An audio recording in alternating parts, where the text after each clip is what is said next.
مساء الخير. النهارده حلقه جديده من مافيولا مختلفه شويه، هنروح لحته نوستالجيا نقدر نقول. هنتكلم عن الكاتب الراحل محمود ابو زيد اللي تم تلقيبه بملك الافيهات.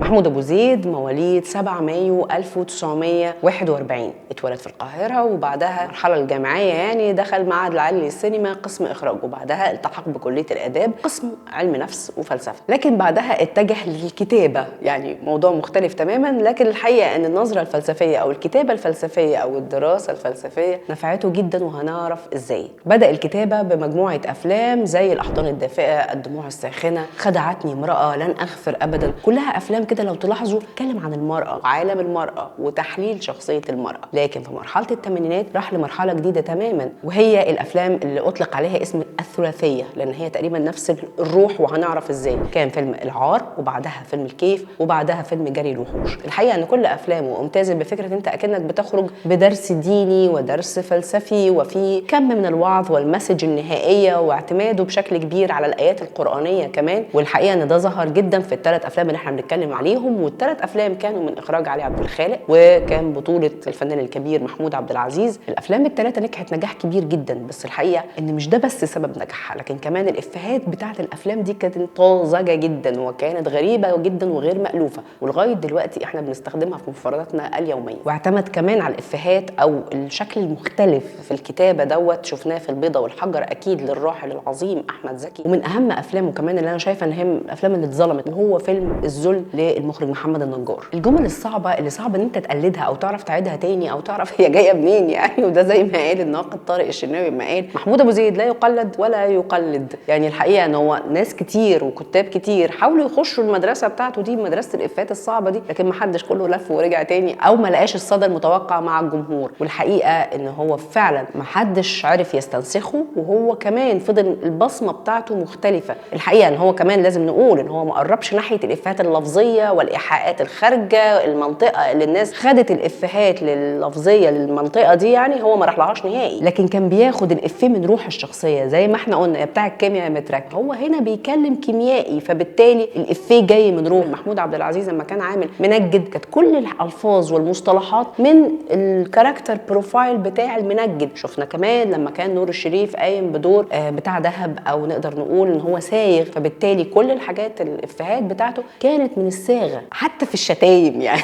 الحقيقه بيروح لمنطقه مختلفه، يعني اشمعنى من وسط كل الشتايم يقول له يا ابن الكئيبه كان دوره فعلا كئيب.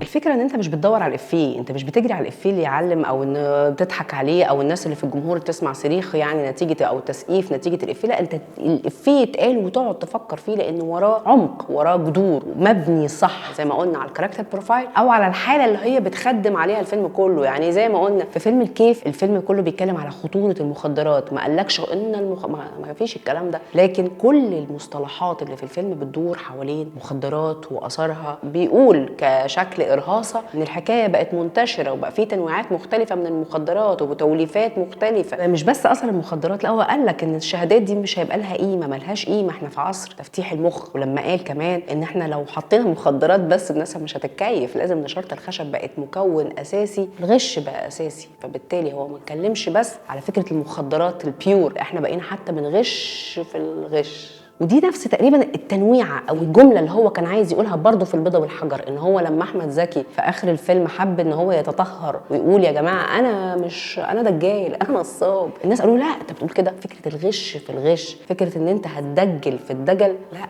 انت لازم دجال تكمل دجال، بتاع مخدرات تكمل بتاع مخدرات. فالحقيقه ان هو كان دايما بيتكلم على فكره الزيف اللي احنا بقينا عايشين فيه، وفكره الطبقيه وفكره التطلع. لا الحقيقه ان محمود ابو زيد يتقال عنه ريفيوهات كتير على بس الثلاث افلام دول الحقيقه اللي كانوا مؤثرين، لكن هو كمان كان ليه فيلم من الافلام القيمه جدا زي فيلم ديك البرابر للفنانه نبيل عبيد. افلامه كلها كانت متميزه، قلمه مختلف، افهاته ما كانتش مجرد افيهات، لا هي كانت جرس انذار وراها حاجات تانية كتير تستدعي التفكير.